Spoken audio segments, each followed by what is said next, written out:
and welcome to this week's episode of Tired and Thriving, a podcast recognizing just how tired and exhausted we all are while discussing ways to still thrive. I'm your host, Samantha Gray, and this week's guest is Haylee Mills. Haley is a cybersecurity strategist. Oh my God, we got to start with that. Thank you for sharing time with me, Haley. Yes, hi. It's so good to see your face and hear your voice. Yeah. Did you get your water? Y- no, it's too far away. Oh no. But also I'll survive. I'm well hydrated. I'm going to thrive this podcast. Okay, good to hear. Yeah. So like cybersecurity strategist, tell me more. Let's talk about it. Yeah, when I used to have glasses before LASIK, I used to push them up on the bridge of my nose like cybersecurity engineer. So it started as a security analyst where you're like responding to alerts that show up. And then the alerts were garbage. So I'm like, I'm going to make better alerts. So I became an engineer. And then I built a really cool engineering platform with a product called Splunk, where I work now. And Oh. then they hired me to be a strategist where I make PowerPoints for engineers to tell them about how to build a good security program. Oh my gosh, that's super cool. Yeah, I mean, I do enjoy it, but, I mean, I used to be an animator, like, I that's where we met, know. That's so but t crazy. yeah, I mean, I had my quarter life crisis when, after working so hard, so many hours on China, Illinois, and then, being like the next project coming up was Super Jail, which I wanted to work on so bad. I had always been a huge fan of Mm, Super Jail. But I had heard about the production crunch for the previous season, and I was like, "There's no way I can do it." I was already so burnt out. mm. I had my quarter life crisis, and here I am today doing something I accidentally love, I guess. Yeah. Yeah. I Uh-huh. mean, and that's something I think is such a tired and thriving response where you're just like, because I feel there's a lot of people that they wouldn't leave. They would just be like, "I'm just gonna suffer even if I don't like this, like, because this is the only thing I'm good at." What gave you the courage to, like, even figure out where to go next or take that step? It's I like framing it as courage. That's interesting because to me it was just a pure, utter, burnt out exhaustion. Like Mm, it was a self care move to stop, because it was just unsustainable.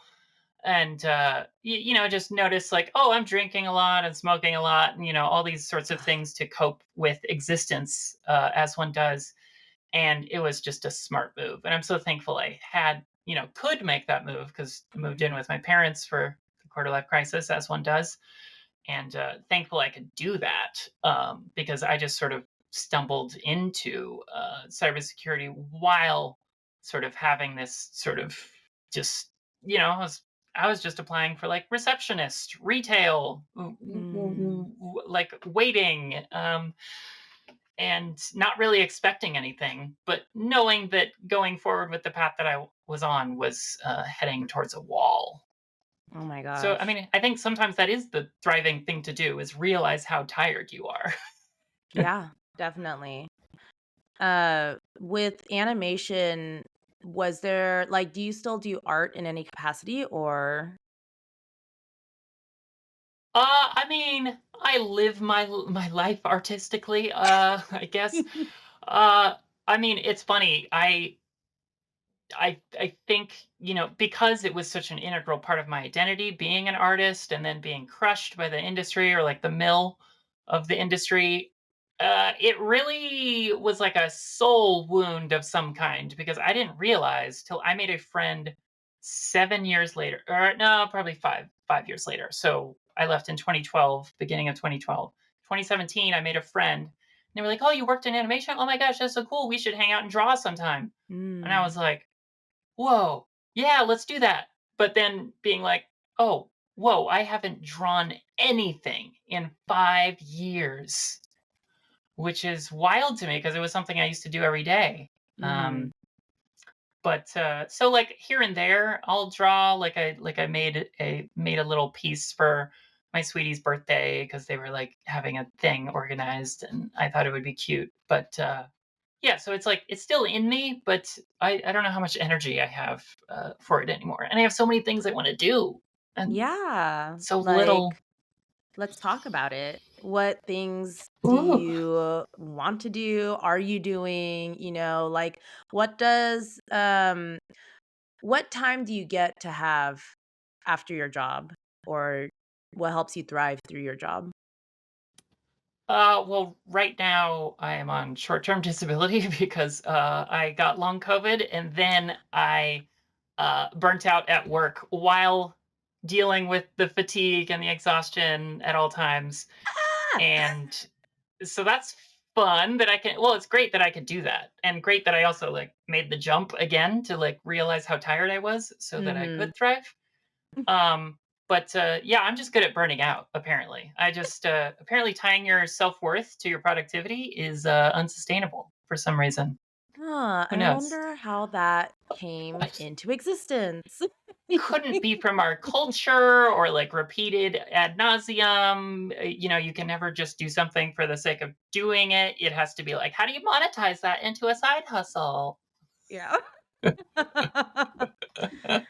Truly, our generation is just, like, kind of, uh like, we're all breaking that mentality, I just feel like, which is nice. Yeah. Well, that's like when I heard the name of your podcast, I was like, oh, that's incredible because I feel like it's such a recognizable impulse that a lot of us have Mm, hit some sort of wall or like just realize how freaking tired we are and then how we move forward in spite of it or because of it. I don't know. all because of it, But the who knows? plants, you got to have resistance to grow or something. I don't know, some cliche analogy.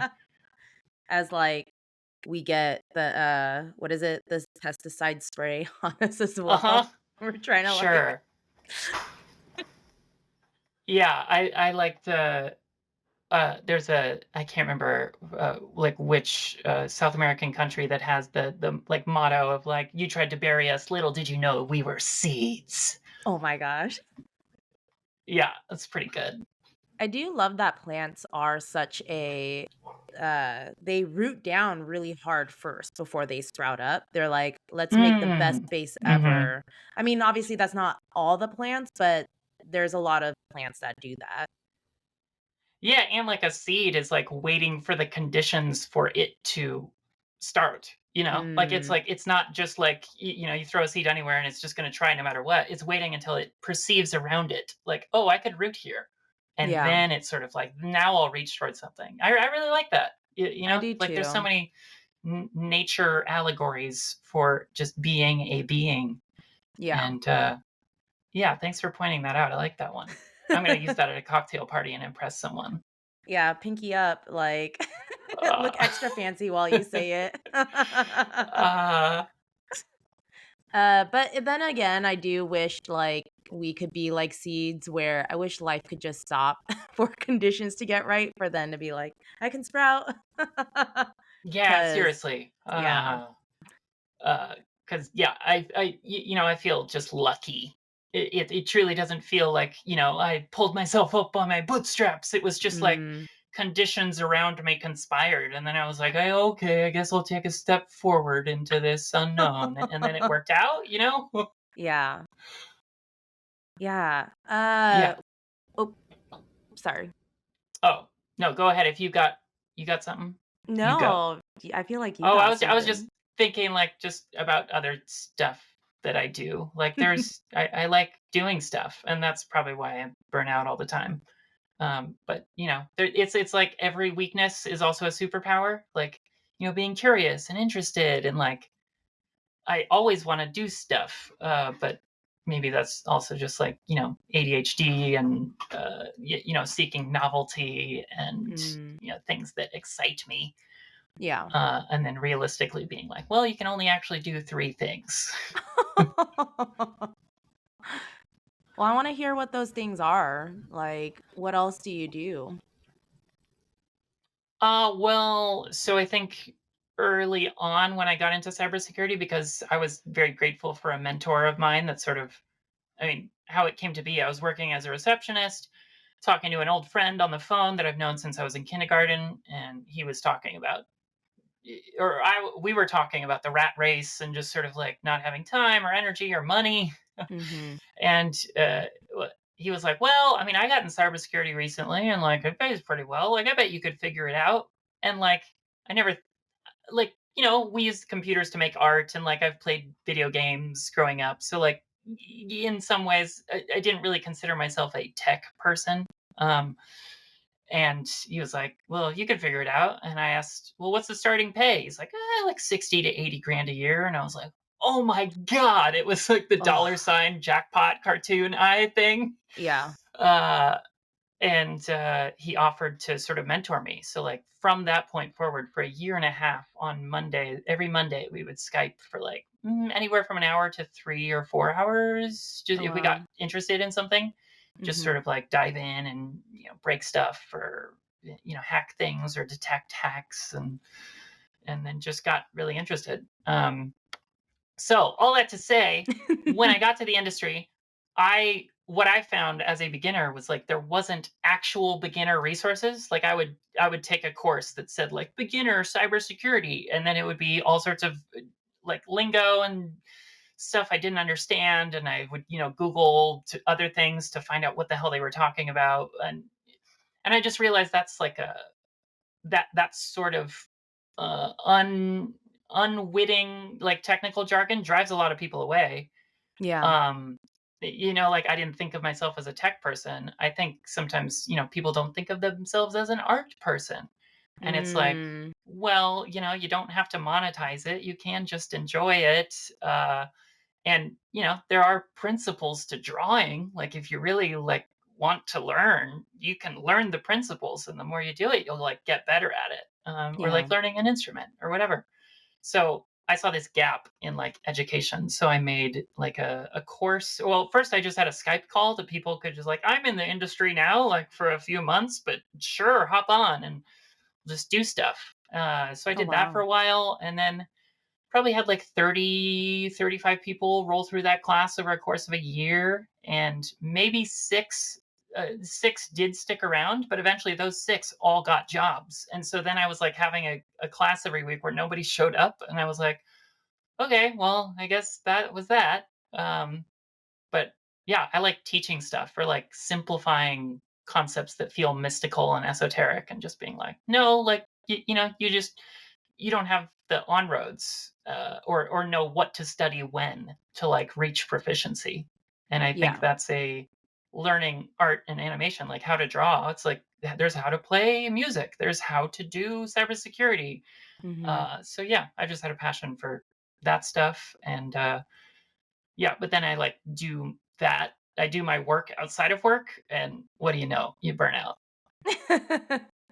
Um, so do you don't do the classes anymore, or do you? No, I ended up like a year after that, I did like a organized class where I made lectures and I did them on Twitch, and like uploaded them to YouTube. So those are still out there, that I like. Oh. When someone says they're interested in cybersecurity, and I'm like, well, if you do want, some introductory concepts, like here is that. And even the first 4 episodes are more about like how to learn effectively. Like, turns out when you're stressed out, it's really hard to learn. When you don't schedule time, it's really hard to learn. There's like things you can do to increase your probability of succeeding. So like the first few episodes aren't even about tech at all. Like it's a little bit of an intro, and then being like, well, here's your brain. Here's your brain on cortisol and adrenaline. um, so yeah, I sort of kept doing it in that form, and now I've taken a break altogether because long COVID fatigue and all that. Yeah. That's crazy. I mean, I'm so sorry that you have to go through that. I've known people that went through the symptoms, and it's just it's not cool. It's It not really, fun. like, I mean, it's better than dying. I Yeah. will be grateful. And when I started looking up my symptoms, like, there are people who have it so much worse. Like, Mhm. so it's like, oh, gave me a little perspective. And also, I think it is just sort of the universe's way of slapping me in the face with like, stop tying your self-worth to your productivity. You Yeah. you keep doing it and and so yeah, I see it as like a spiritual lesson as Mhm. well. So like yeah, I'm sleuthing a silver lining out of it, but also I think going forward I will live a better life. Probably. Hopefully. Hope maybe? Yeah, probably. Probably. It's likely.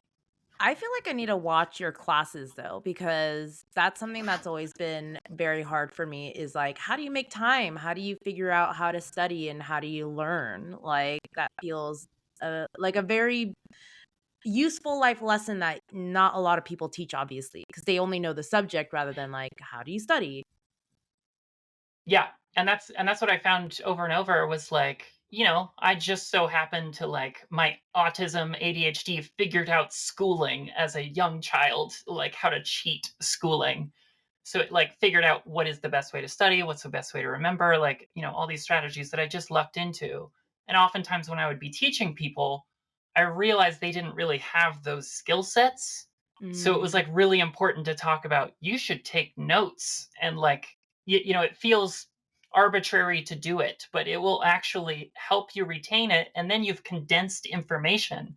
So you can refer to your mm, notes that are like imprinted with the full data so you could find it if you needed to, but like it builds those roots much more effectively. So like yeah, I mean I condensed a lot of information from a lovely Coursera course by Barbara Oakley called Learning How to Learn, oh. and just sort of condensed a lot of that course down because I just thought it was brilliant. uh, Did you like how mm. did you find that person, or was that something you seeked out, or how did you? I don't know, it's probably a ADHD, tab I opened at some point, and then a year later, like stumbled on the tab, like, "Whoa, this is amazing!" Um, Probably, yeah. I have no idea. My working memory is like 48 hours. Sam, Oh good my luck gosh. pulling that I information know. out of me. I thought maybe my voice would help you.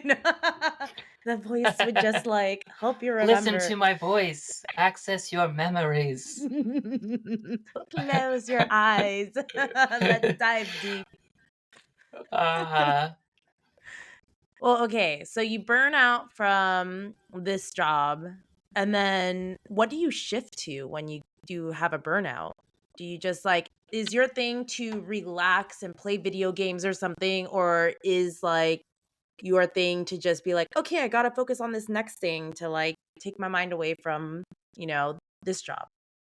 No, you got it on the first try. It Oh, is good. I will escape into video games for hours at a time, which I think in some sense is recharging, and what I notice is before I burn out, like the 6-month period before it, I stop doing all the things I love.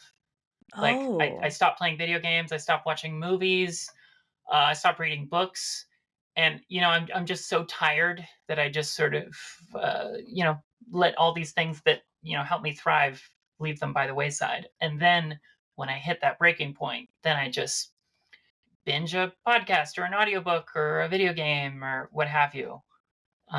So, but it was only recently with this recent burnout where like that felt good because before it just felt like I knew I was diving into an escape to some degree. So in the back of my head, I'm shaming myself that I'm not being productive.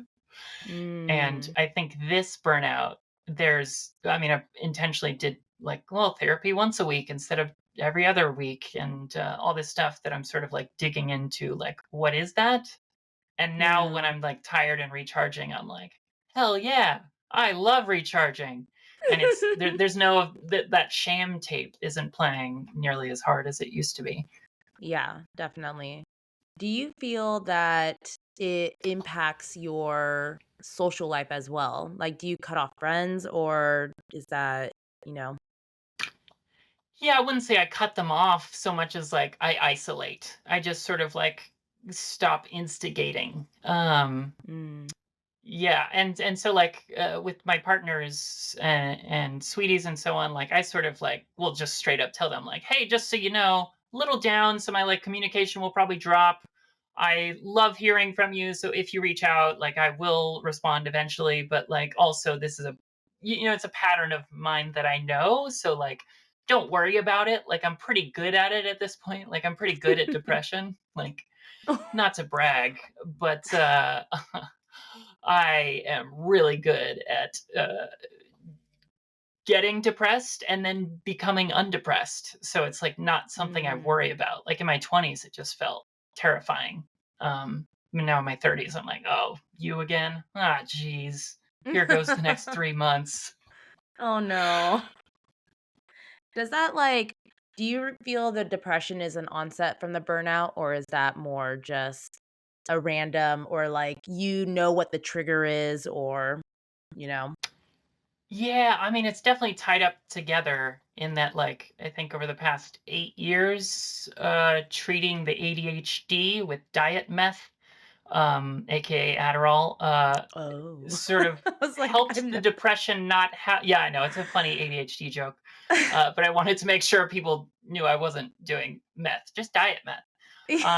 But treating the ADHD, I noticed it helped the depression so much because I was able to do the things like I had the focus to do the things I knew I wanted to do, but wouldn't Mm, do. And every time I didn't do the things I know I wanted to do, it became a shame cycle. So, so like over the past, yeah, 8 years or so is when I've treated the ADHD more. So I think that does play in as far as like contributing to depression is that I'm like not being productive on the right things, which clearly mm. isn't also the answer exactly, but yeah, I'm working through it and getting better at it. I really, align myself with that because I do feel that there's times where, like, if I'm not feeling good and then I'll do something productive that even though my body still needs rest, I'll be like, "Wow," I'll get a hit of dopamine. And Oh you're just yeah. like, "Oh, it feels Yeah. good." And And it's those moments that, like, when you build on them and get the momentum, that's how you get out. Like, those are the things. Like, so it's like, it's this weird thing of like depression or whatever, sort of like causing you not to be yourself in some way. And then, like, some Yeah. aspect of you reaches out and does the thing it truly does want it to do. But, so, but you got to give yourself some leeway that, like, oh, you didn't get out that time? Well, you're bad. And, you can't think that way either. Yeah, you can't shame yourself about, like, Uh-huh. feeling bad or, like, not getting out of feeling bad. Right, right. Ugh. I guess I also have some things to think about too. Oh, yeah? You're not done growing as a person? You haven't Oh, figured it all out yet? no. I mean, I think I'm almost there. I think I'm almost complete as a Uh, human. I in the next year or 2, I can stop growing. I can just, like, figure it sure. out. Yeah, yeah, you'll reach, bodhisattva status and then help the rest of us unenlightened beings get to, ultimate Buddhahood one No, day. that's when I'm like, "I'm just gonna go back to the cosmos, like, the cosmos. I don't need to Uh-huh. be here anymore." Like Yeah, you remember that, what was that movie, like Sparkle or whatever, like the magic kid with lightning hands, and he like runs into a Oh field my and turns god, into yeah. whatever, space dust or what have you. Yeah, yeah, Uh, yeah. if only, if If only. only. I remember I was watching this cult documentary, I forgot, it was like a family name or something, but it was this guy who, got introduced to a guru, and then he was like, "I wanna do that," and then he basically created this little commune family, and it was part Kundalini yoga. They did, like, a bunch of chanting and meditations and stuff in the morning, and then, like and it was kinda crazy too, 'cause the people that they interviewed that, were his disciples, some of them were like, and after they left, which basically he forced them to leave, they became, like, scientists and were doing, like, stem cell research. I was like, "What is happening?" Like, but what I found super interesting about that was, I guess he just got to this point where he I feel like he came to that point of just like, there's nothing more to life. And then he kept being like, stop following me, like, stop worshiping me, get out of here. And everybody was still, or there was like still people that were like, no, but my guru, I love you, all this stuff.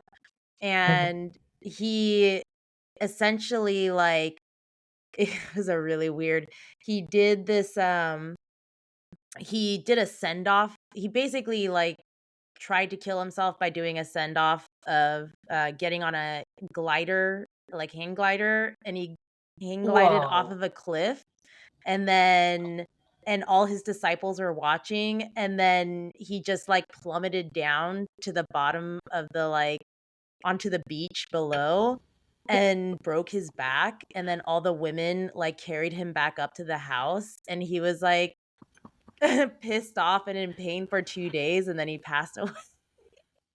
Oh my gosh. Epic way to go. That's wild.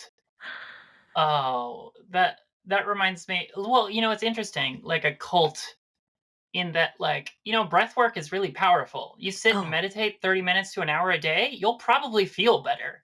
But yeah. then if you attribute it to the person that showed you how to sit in a room for 30 minutes, then you're like, introduces some weird bias or dogma into it. But Yeah. I can see why it's effective. I don't know if you've seen the animator Joni Peppers, any of her videos. No. She does just these long form YouTube animations. They're incredible, Ooh. and so fascinating. And it sounds like she got burnt out by the animation industry as well, but because she just wanted to do long form films, and it's really hard to maintain your creative vision when the industry is like, well, how do we sell it? Yeah. But one of her shorts, I guess longs, one of her longs is called like the Disciples of Essentia, where someone finds meaning in a cult, and then the cult's like, we're all gonna ascend at the end. Oh, I don't know if, spoiler alert, if you don't want to hear how that ends, um fast forward 30 seconds. But they, like, at the last moment, the protagonist like realizes, well, we're in a cult, like, what does ascend mean? Are we all gonna die? Mhm. And then they actually ascend, and then everyone's like, you Oh. dumbass, you could have ascended with the rest of us, and now you just have to work for us for the rest of your life. uh, Oh, amazing. yeah. Um, yeah, talking about breath work, I've, like, talked about this in a previous episode, but it's really crazy because Kundalini is, we talked about, because I talked to a yoga instructor, and we were just saying how, um it's usually associated with cults because it can look culty of like, boy, there's just these people chanting and like doing weird breaths and stuff. But like after taking a good Kundalini class, it's insane how euphoric you feel, and you're like, "Wow, I'm just so light," and you talk to people and you just have this different perspective, and, there's, like, this kindness that comes over you, and you're like, wanna hug everybody. It's just a Yeah. Yeah, and that's meaningful, that's powerful. Like, I mean, there's people that turn their lives around through Jesus or whatever, whatever it is. Mhm. Some people like absolute train wreck before, and then spiritual experience that's really powerful and completely different. I mean, it's the same person, but that their momentum utterly shifts in that, Yeah, one moment or one period of time. yeah. So that's possible for everyone. And sounds like you got a little taste. I did, yeah, and then I guess yeah, then you have to put the responsibility on the leader, because then the leader's the one that would have to be like, "I want that power, I want that adoration and worship," and then they take it into, like, cult fashion or, like, you know? Sure.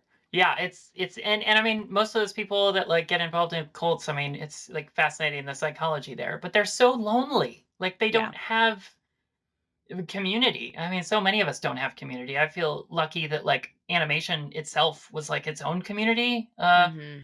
Like I think a lot of us are, struggling in various ways too, but there's some of that and I've heard that of like people who work at a restaurant, like, the trauma Mm, bonding of being, working in a restaurant or wherever. yeah. Like, and people who don't have it anywhere, like, you'll take whatever you can get. Yeah. There's it's interesting too just talking about singing and chanting and stuff. I think about that with concerts. It's kind of insane. Mm. Like concerts are a huge I feel I don't think people even realize it, but when you love something so much and you get into this crowd of people and you're all singing the same lyrics, there's something really magical and, mind hive about it. Yeah, which feels good. It feels like it reminds I can't remember the name of the concept of like Greek or Roman concept of like when someone was performing art and they were like a channel of divine energy, like in that moment they are God because they are letting God through them Ooh. in some meaningful way.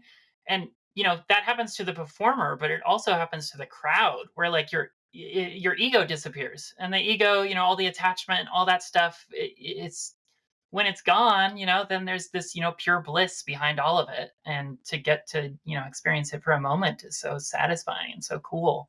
Yeah. Have you done, like, Kundalini and stuff? Have you done any chant work or meditations or I've definitely done some intense meditation exercises and, spiritual pathways, and did a remote viewing course a long time ago, which was fascinating. What is that? And I mean, so there's that like Men Who Stare at Goats was a movie they made out of it, or a book that became a movie about the CIA investigating remote viewing so that they could use it for like intelligence purposes. uh so yeah, the CIA spent money on this, and it's fascinating. You can read the document that the like, Lieutenant General what's his face like dug into it and took the courses and like, got mastered the skill, or got proficient at it.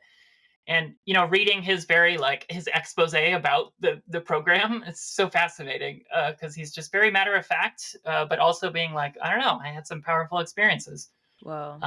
So yeah, I got into that in college and did hours of that and had like this powerful out of body experience where it felt like my like you practice all these modes of like awareness or whatever, they're like meditation modes, Yeah. and then you like try and detach your astral body or some, I don't remember the language they used, but like, I mean, I put in 40 to 60 hours of trying this exercise, and at one point this weird wild experience where like I was just laying on a bed doing nothing, but it felt like my body was like vibrating like 10 feet up and down, like violently up and down, and then like pop, and then like my awareness was like outside of myself in some way. And I don't know if like what I saw was a projection, like I'm open to all theories. I mean, I'm pretty woo obviously, but like Yeah. that Same. was, Woo woo. yeah, super woo club. But also I like being skeptical and being like, what could be causing that, da da Yeah. da da da. But I mean, that experience was wild. I mean, I popped out and flew around for a while, and like, like went to, and it's like, I got a moving image of like, moving my awareness over the city of Fullerton to like Los Angeles to my home in Palm Springs, and like, that stuff happens in your dreams all the time, but like it felt more intentional, and like, I got there, but that like vibration before the pop, like that was wild so Oh my yes, I gosh. am in the woo club and have done some, spiritual things. Would you care to talk more about, like, little woo woos here and there or Oh my god, I love the woo woo. Um, so, I mean, so I've also like used psychedelics therapeutically over time. Like, I think that's what long term has caused some growth. I think it also sort of led me astray in other ways, but It's uh, interesting, sorry to cut you off, but it's interesting mm, how you don't know what effect you're gonna get. Like, because 'cause I've heard some people have used it where, yes, you get, like, an amazing outcome, but what terrifies me is I'm always like, "But what if it doesn't give the, like, good outcome?" You just get, Yeah, like, the bad whoops, one. psychotic break. Good luck getting your life back on track. Yeah, I Yeah, mean, good luck getting that's your brain to function understandable. again. Right, and I've had that like, I had a friend who, like, he's, they have just a lost soul at this point. Mm, But, there was probably underlying schizophrenia or psychosis or something that brought out.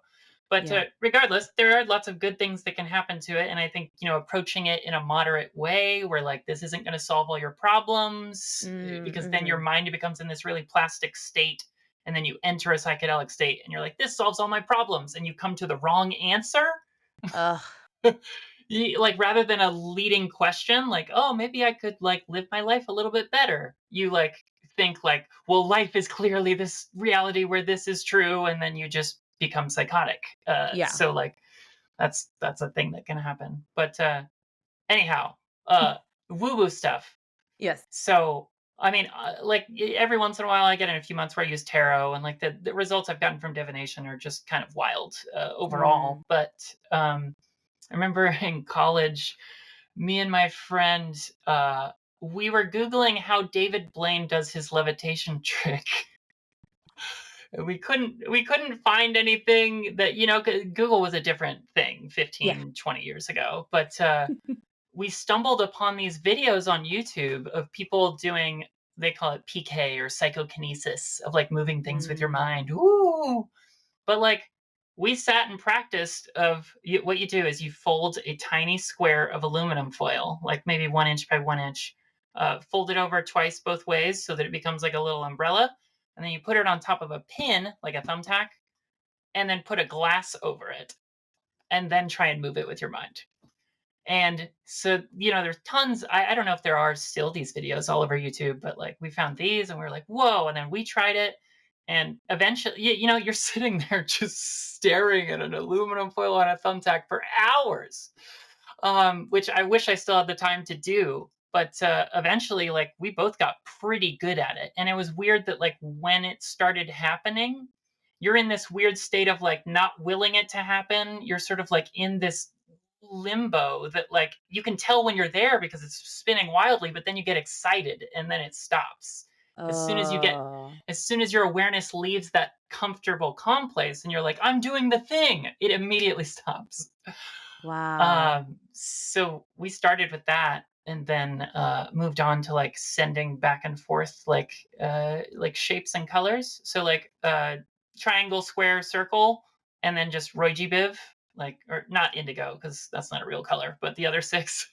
Mhm. But just being like, sitting there trying to send the other person like yellow triangle and seeing if they could get yellow triangle, and then back and forth. And we got really good at that, like 90% plus Oh, success geez. rate. And yeah, it was just wild to, like, I just kind of like prove it to yourself as like a parlor trick. But then immediately, if you try and show a skeptic, like invite a skeptic in the room to witness it, doesn't work. It's like the reality doesn't accept their skepticism, so it can't be true, and it isn't. Yeah, So that's that. It's weird. It's a weird thing. It's definitely yeah. interesting. It's interesting how much energy affects your surroundings. So it's like their energy coming in being that, like, I don't believe, suddenly just And you also have an egotistical energy of, I'm going to prove it to you. So it's like, mm. it's also like you're contributing to that situation. It's not, I feel like, an enlightened yogi or whatever could probably, do those parlor tricks on the regular, to anyone who was around them. But that was not me at 20 years old. Is this something that you're like, I because you'd have to exercise your brain. Like, you would have had to keep exercising it extensively to keep that up, right? Like, you probably Yeah, can't just probably. fall back. It's not like Like, riding a bike. yeah, I mean, to some degree, like, I don't think I could do it with anyone, but I've tried it with like my current partners, and like my success rate is still pretty high. Oh, Like, nice. definitely in the 70-80% area. But Mhm. and I think I can only do it with people that I'm really close with, and we already have some sort of like intense bond. Like, the person I did it with, I've known since I was 8 years old, and Yeah. we'd been friends for 15 years, or almost, yeah, 10 plus years at that point. So it's not like I could just walk into a bar and be like, "Hey, let me, show you my mind powers." Ooh. Which yeah, and then they're looking at you weirdly like, get away from me," probably, Yeah. unless they're very attracted to you and then like, "Oh, okay." Oh, right. Yeah, no, I didn't I think guess. of that, but that probably is an indicator of like, I'll believe anything this person says. Even if it doesn't work out, I'll be like, "Oh, the energy probably just wasn't good in here. I bet it works all every other time." Or no, you'd be like, "Oh, I bet the energy would work better at my place." That's your pickup line. Yeah, that's brilliant. Well, I know what I'm doing this weekend. Going to bars. Like, Uh-huh, spinning aluminum foil on thumbtacks. but then it's like that joke where they come back and that's literally all you're doing. You're not even Yeah, like trying to get anything out of them. You're just like, "I just really wanted to show you." uh-huh, right? It's just really cool, right? Reality is wild, right? Yeah, I mean, so like I've dabbled in these things multiple times, but I think some people get like obsessed or like weird about it. And to me, it was just sort of like Mm. I want to experientially, like experimentally prove myself some aspect of this. Like I don't know what it means, or if I'm obscuring some bias of my own, or who knows. But like, it's just interesting. But also, like, I think you should also just go live your life and not spin foil and thumbtacks all day. There's probably some more heavy spiritual exercise by like doing the things you love than like Yeah.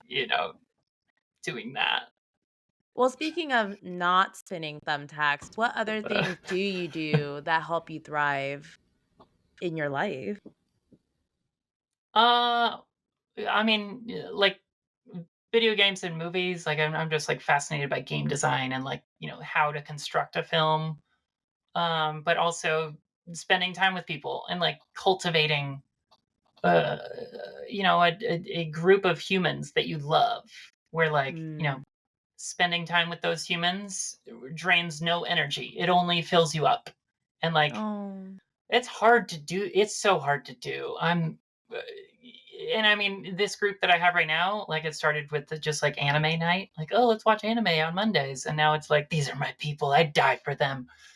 um and we do things other than anime too now, because now Mhm. like we've built the friendship in a like less it was kind of like we built the friendship in a structured way, and now it unstructured became like my people. Mm. So like spending time with humans I know that bring me joy and charge me up, that's something I have to remember to do and also to be Yeah. thankful for, because Yeah. really lucky to have that. That, like, makes me think I just went to Vegas this weekend, and the group of friends Oh I yeah. went with yeah, Vegas. Yeah, Vegas. But the group of people I went with, it was just I laughed so hard and so much, and I just don't remember, like, the last time, because I feel like when I was younger, I would laugh so much more, and now the laughs are, like, farther, apart because responsibilities and life and everything. So having those 2 days of just, like, laughing so hard and not being able to stop because like, my friends staring at me weird because 'cause I'm, like, laughing so hard at something so stupid, but Which just makes you laugh even harder that your friend is exactly, staring at yeah. you. Yeah. But it just felt so good, and I definitely feel what you just said. It's like this group of friends did lift me up and fill my cup rather than feeling like I was exhausted. If anything, I was just exhausted from the travel and but like, I would love to hang out. I wish we had more time to hang out." Yeah, yeah, it's hard to make time for those moments and those experiences, but also like those people that you have that kind of bond with, it's like you got to keep those coals alive, like the coals of the friendship, by doing stuff Mm, like that, but like then they're coals, like they don't go out unless it's been like a really long time of nobody stoking the coals or throwing on some kindling, which Yeah. is really fun and exciting and worth doing. Um, so I'm glad you had that experience because, yes, we all need more laughs and experiences like that. Oh, that reminds me of a term I learned recently from a internal family systems therapist, which is wild. I love IFS. Um, of like instead of a trigger being like something you're like, oh God, terrible thing, instant Mm, trauma, instant fight or flight, the opposite being like those moments as glimmers, like moments where you felt just so happy and joyful and at peace and wonderful and just like, you should collect those. And like mm. that Kurt Vonnegut quote of like sometimes thinking to yourself like, if I don't know what, or like if this isn't nice, I don't know what is. And just like sort of remembering that you have those moments, but without intentional recall it's sort of hard to remember. Yeah, that's so interesting. I've also started it's crazy when you like start learning about that of like, yeah, you should be trying to remember all the good things or remember those moments, but it's so hard. Why is it so hard? It's like our biology is so used to being like, oh, we have to fight or flight, these super like, and then knowing the bad stuff so that you don't repeat it again, but then it like cycles over and over. And then trying to break out of that to be like, well, remember these good moments, remember these like friends, remember, the laughs you've had, these niceties, you know, it's hard. Yeah, well, I mean, it's true. Your nervous system is wired to like protect from, the tiger in the bushes or whatever, the equivalent, like engage adrenaline to escape and like, activate and fight or flight. And when you translate that to like human society, it's like don't look at the money in your bank account. Like don't it's just all these like little things of like little anxieties that trigger the same system of protection. It is a protection system that is just hard to wield in a society with so much stimulation and scarcity and fear and anxiety and all that. So it's like those moments are so much more powerful unless you're like actively trying to thrive. Yeah. Let's start a course. Let's start our own course on like how to get our brains instead of learning how to study, let's get our brains to learn how to bring up those good memories, like keep it Oh my there. god. I'm sure there's a zillion out there, and I'm gonna exercise my boundaries around my energy and be like, "Fuck no, Sam. I just want to play Unicorn Overlord for 10 more hours. You find your Love own that. enlightenment somewhere else, nerd." Like, darn it, I can't use my side hustle to make me money. Yeah, well, I mean, okay. So if we do this course, how do we charge for it? What's the monetization? Oh, What sort of numbers can I I was just see hoping you'd here? figure it out. Oh, okay. Yeah, smart. That's a good move.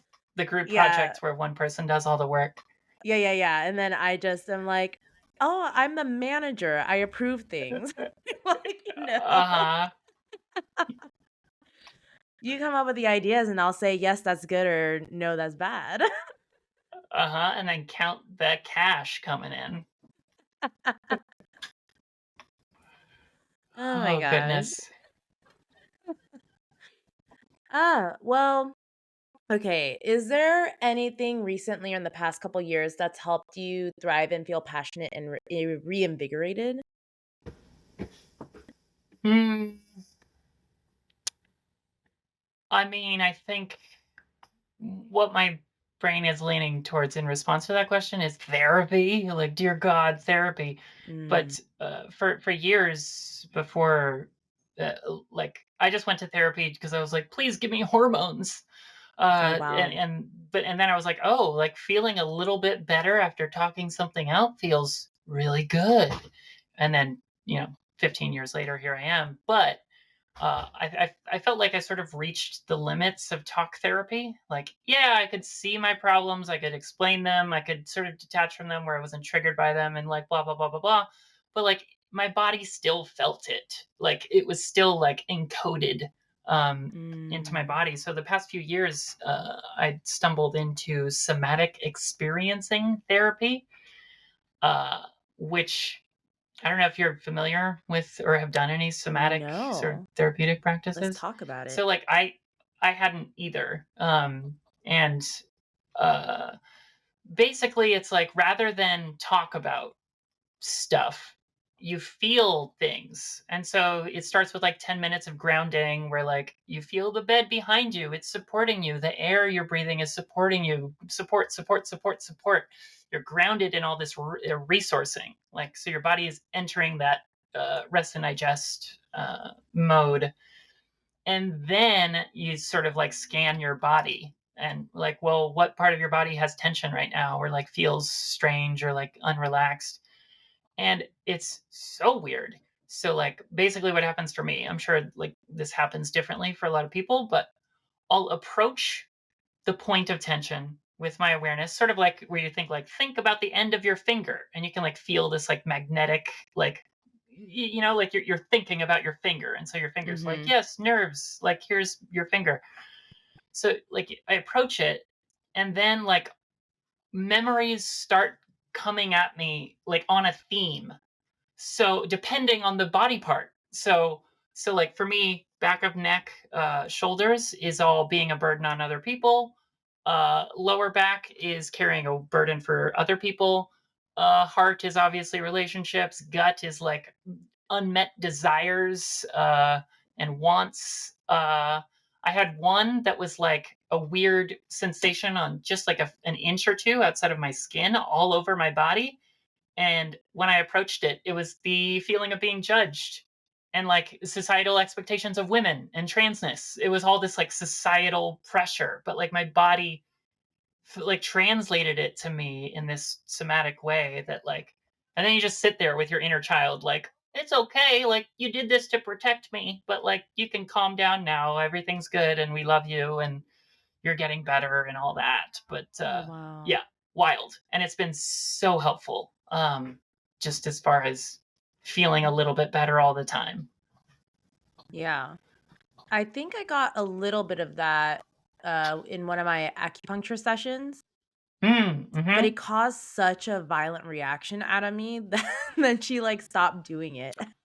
Oh, yeah. So apparently, I've talked with my therapist now a lot about somatic experiencing, and apparently, there's another somatic method that's more like, no, don't ground, just dive into that stuff. Don't approach it, like jump Mm. into it. And like people have these, like you see videos of it. People have these violent responses, like hands shaking or thighs or like movement that they can't control. But like they also find that like moving through it helps your body sort of like process that weird trapped energy. Like there was one I saw of a veteran that they were doing like with marijuana instead of like you've heard MDMA for PTSD and all Yeah. these like trials. And so someone was like, well, can we use marijuana? It's so much more accessible, don't have to worry about the FDA quite as much. But this veteran had this like finger, his index finger, his trigger finger, like endlessly like twitching over and over, and like a vet. And there was another one that was like shaking his legs over and over because the memory he was uncovering was like friend dying to mortar, like Oh, explosion, running. And it was like encoded in his legs that he was just like processing this like frantic running energy. yeah. But like we all have those little weird little moments that define us in the background, but we can't like approach intellectually or like with Yeah. language so well. Mhm. Definitely. So yeah, that 3 years of that work has been fascinating. And I've been on short-term disability and processing a lot of my like little achiever that's like, I deserve love if I achieve, right? Mm. And no, you just deserve it just because. But convincing her of that has been a project. Yeah. Oh, whoa. That's I am so interested in this somatic therapy. I'm gonna look into Yeah. it. I think that's Yeah, I obviously our body stores so much and it's yeah, how else are you gonna let it out? Especially if you're not somebody who can verbally communicate very well. Like, Yeah, and I don't think it would be as effective for me 10 years ago when I was mm, disassociated as all hell.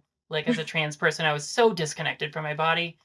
mm. I don't think I could have done somatic therapy because I couldn't actually listen to it.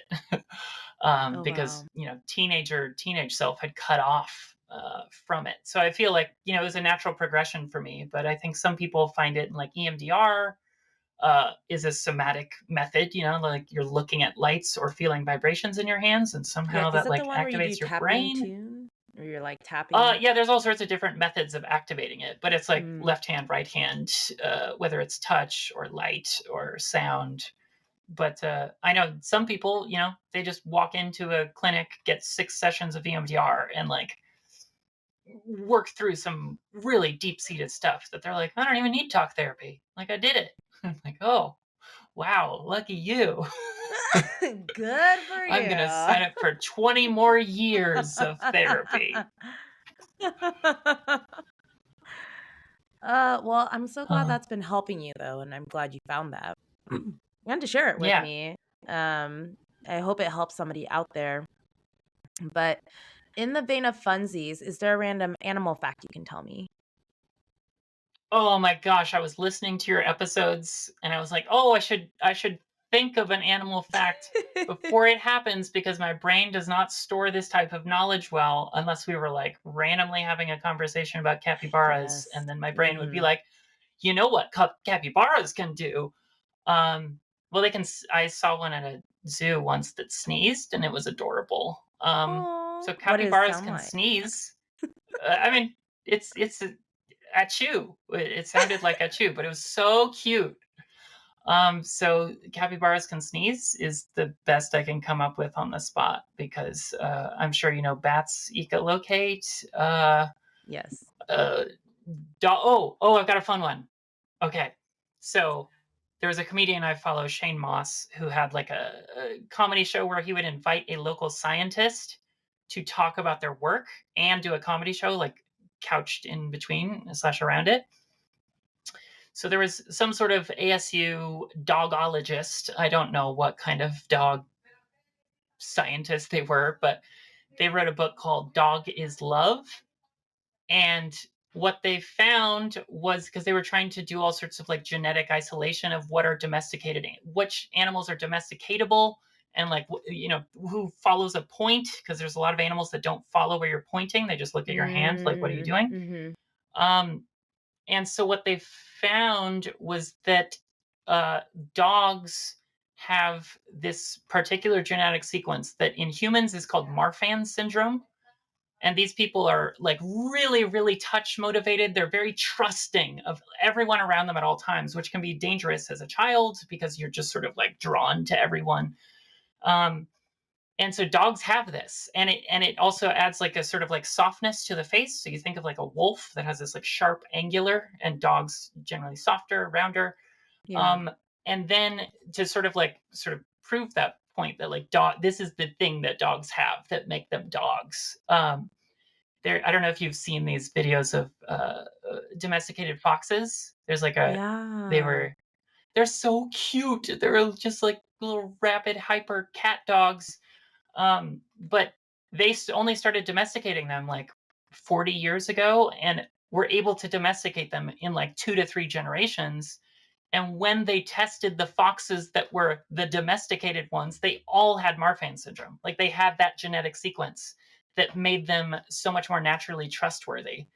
Oh, So that's wow. a fun genetic fact about dogs that cats obviously don't have. Yeah. Oh, Or maybe oh. I bet there are some cats that do. Like Yeah. I bet that is like it's a relatively common mutation, and if you breed for it, you'd get that kind of cat. I'm Yeah. I'm and I say that I saw your cat on video, and my cat. I just got back from a trip, and he still isn't come back to love me yet. But one Oh day he my well, will. they get so, what is it? They get angry and then they're like they withhold their love. Yeah, and I don't know if it's anger. I think it's sort of like I can't he can't feel safe. Like he attaches to one of the Mm. other roommates Yeah. while I'm gone, and then sort of slowly like is more affection and comes in the room a lot more. And who knows? He may be out having an adventure and ruining the local ecology by killing small animals. But Oh my god, no. that's what brings him joy. That's how he thrives. That's how he thrives. I say, like, the angry part because Arthur, like I remember the first time I left him with my parents for a week, Uh I went to Hawaii, uh, and then sorry, I came back, and when I walked through the door and he saw me, he was just like, "Oh, it's you. Oh, do I know you?" And he, like, saw me and then acted like he didn't even see me, you oh know? But goodness. then I was like, "Okay, whatever." And I went to, like, the other room to sit with my mom at the dining table, and he followed me over there. He followed me on, like, got to the table, but then sat next to my mom and, like, kept his back towards me, but sat next to Oh, her oh my and, god. like, was, like, Wow. letting her pet him and stuff, and I was like, "Oh, okay. You're, like, playing a funny game with me." And then, Uh-huh. but then he kept getting closer and closer to me, but was Sure. still Couldn't like resist, but still had to show you like teach you a lesson. Like Yeah, this yeah, is what yeah, you like, get. "Oh, I guess you're okay. I guess I know you." But then by the end of the night when I, like, went to bed, I, I had closed the door because I was just like, "Oh, he was sleeping in the other room. I'm just gonna, like, let him Mhm. sleep." And as soon as I closed the door, I heard, "Meow," and he was, like, scratching the door, and he was like, "Don't leave me ever again," and he was, like, Oh, all I know. affectionate. Yeah, their hearts are so big, but also they've got a little sass. Yeah, they got a little pettiness in them. But Uh-huh. I also wanted to bring back about the fox thing because I remember seeing a study or, like, a documentary about that, and I forgot if it was foxes or, like, some other, animal that they were like, okay, it was a study where they did 2 sides, like 2 rows. One row, they only bred the ones that were, like, nice, and then the other one, if they had aggressive tendencies, they bred that more. So, they were trying to see, like, what extremes can pop out, and Yeah. through the aggressiveness, their tails were more bristled or, like, their fur was more bristled, and like you said, the angular Whoa. part was, like, more prominent, and then when Yeah. you had the nicer ones, their tails was starting to curl, like you said, their features were softer. It's like it's crazy. Whoa. Yeah. That's wild.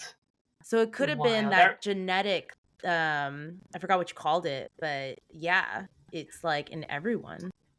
Yeah, and it's just so interesting that it curled, which is like a round thing, and angular feels like my roommates are all linguists, and like I mean, there's some debate about the veracity or the truthiness of this, but like if you show people of like any language like a squiggle that's like really sharp and angular, and it's like, does this look like coo or does it look like blah?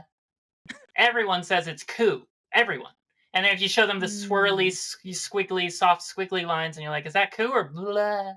Everyone's like, "That's blah." You know, like it has this just softness to it.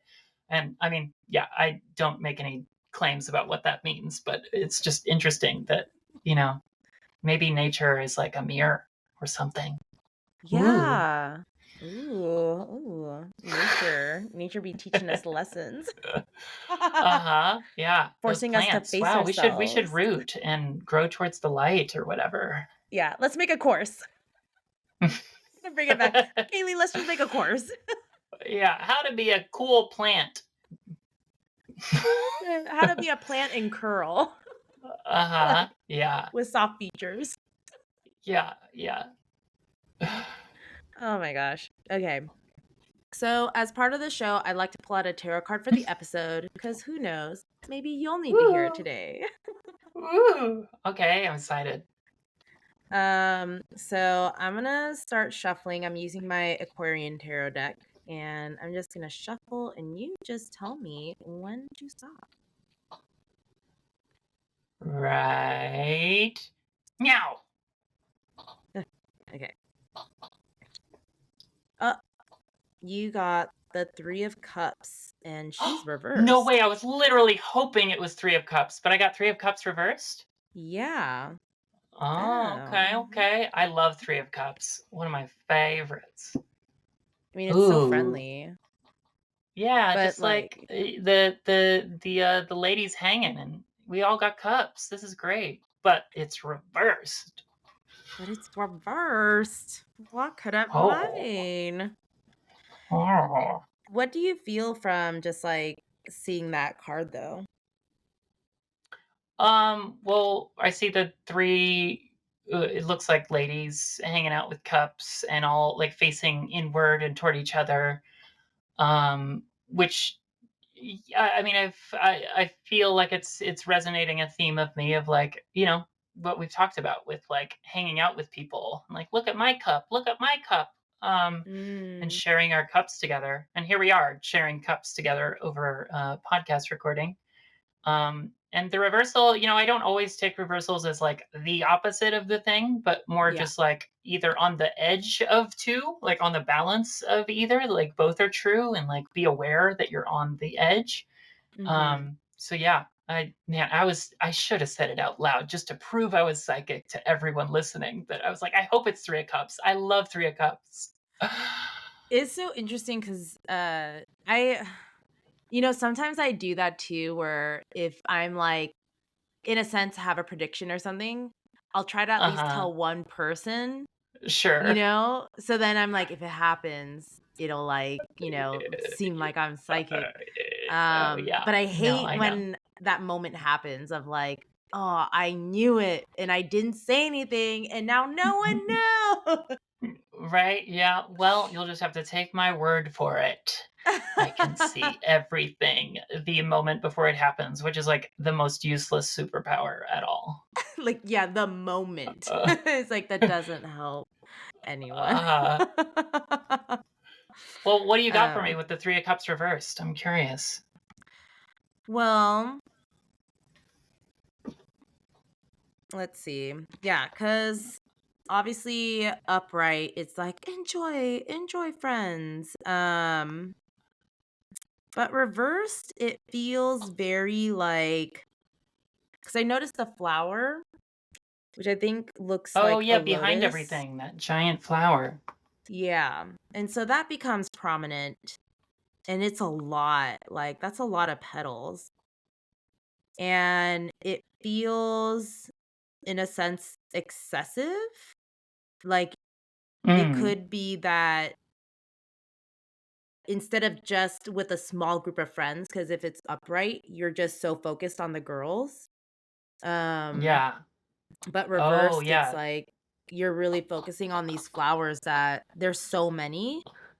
Uh, So I think it could be like either you uh are getting your cup refilled with like a bigger group of people, or maybe you'll be maybe having that hive mind of like being in a big crowd at some point, or I don't know if that resonates at all, or if there is a possibility that maybe it's a break because uh, above the flower too, there's like white space. It's small, but there's like yeah. a little bit of white space, and that typically means kind of like a spiritual type of thing of inside rather than like the outside world of cloudiness. So Yeah. I'm not sure if any of that resonates, but it does feel very Ooh, ooh, comforting. 100% resonation factor. I looked it up in my app that I use when I just read for people. Um, and it's all of your imagery. Like I'm not as good at like reading the imagery of the cards, but you just did excellently. Um, but Three of Cups upright being about friendship, socializing, and happiness, like warm and lively gathering of friends, loving relationships, camaraderie. But the reverse being, and you had mentioned this, of like, the flower being so much of herd mentality or Mm. conformity, but also solitude. And yeah, it's, instead of a support network, is your group causing you to act in a way where you are no longer independent? Or conversely, have you been isolated without a support group? Mm. So yeah, so much of what you just said resonated so much, and I love that you tied it into the imagery of the card, because I, I don't know, my brain doesn't work quite like that, but you nailed it. I do work better with imagery, and sometimes it's like what I'm reading. It's nice to have, uh which I'm also just like, wow, that's scary that I was so accurate to what your app was saying. I feel like that usually never happens.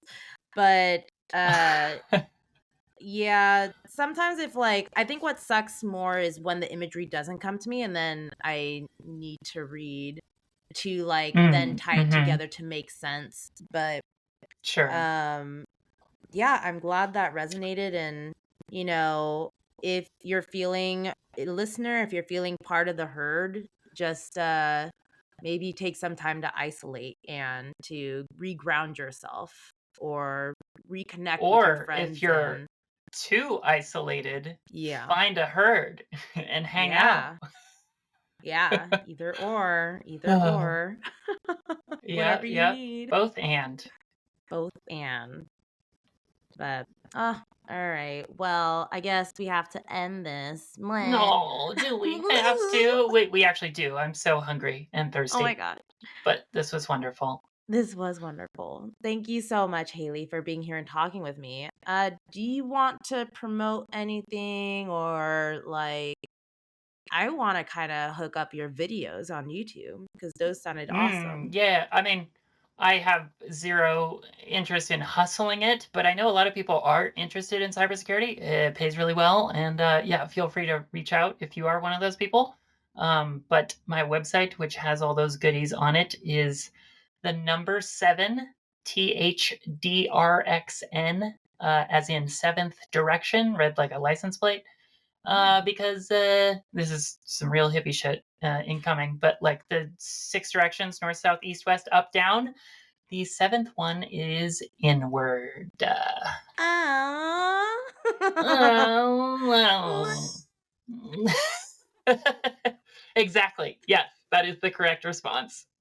Um, but yeah, that has my contact information, Spotify playlists, and my YouTube and class materials and all that. Can't wait to check it out. Well, sadly, we are at the end. Thank you so much for tuning in. If you enjoy this podcast, please follow or subscribe. You can also follow Tired and Thriving on Instagram at Tired and Thriving, all one word. There you can reach out, give feedback, or maybe let me know how you've been uniquely thriving. You can also reach out through email at tiredandthriving@gmail.com. Thank you again, and I hope you all have a thriving week. See you next time. Goodbye. Bye bye.